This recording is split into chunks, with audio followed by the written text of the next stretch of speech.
Mga katrops, welcome back ulit sa aking channel, Sports React PH. At ngayon nga ay pag-uusapan natin ang balitang posibleng pag-trade pa ng Golden State Warriors kay Dennis Schroeder. Pag-uusapan na rin nga natin dito sa ating panibagong video, ang game preview ng laban ng Los Angeles Lakers at San Antonio Spurs.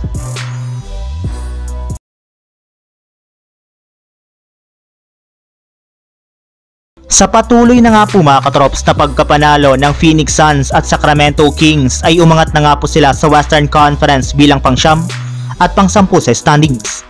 Naungusan na rin naman nga po nila dito ang Golden State Warriors na tuloy nang bumagsak sa pang-11 pwesto na hindi na magandang senyales para sa kanilang kupunan.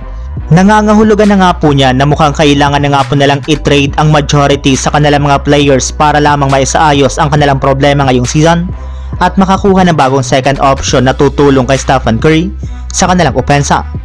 At base nga po sa kalalabas pa lang na balita, maliban nga po kay Stephen Curry ay lahat nga po ng mga players ng JSW ay hindi ligtas sa trade, maging ang kanilang bagong player na si Dennis Schroeder na nakuha pa lang nila last month mula sa Brooklyn Nets.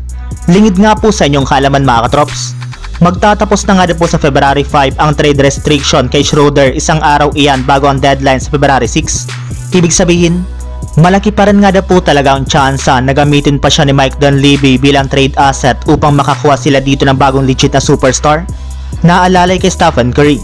Simula nga po nang maglaro si Dennis Schroeder sa JSW ay bigla na lamang nga pong bumagsak sa 9.9 points, 2.2 rebounds, at 4.7 assist per game ang kanyang average simula sa pagtatala niya sa Brooklyn Nets ng 18.4 points at 6.6 assist per game. Kaya ngayon nga po na bumabagsak ang laro nito ay hindi nga po malabo na mapasama pa siya sa mga maita-trade. Samantala, pumunta naman tayo sa ating sunod na pag-uusapan sa game preview ng laban ng Los Angeles Lakers at San Antonio Spurs. Bago pa man nga po mga katrops magsimula ang kanilang bakbakan, ay inanunsyo na nga po ng Lakers na nakalista na naman nga po dito bilang probable sina Anthony Davis at LeBron James.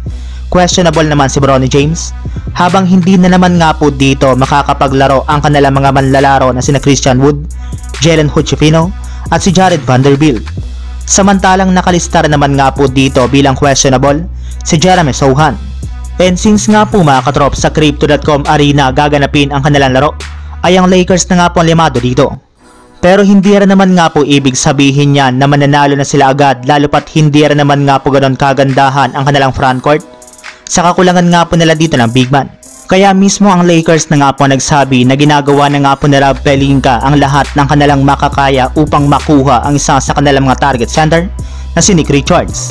Kapag naging matagumpay nga po ang pagkuha nila sa kanya, ay sigurado nga po na mapapakinabangan nila ng gusto ang offensive rebounding at defensive parawis nito sa loob ng court na siyang makakatulong kay Anthony Davis.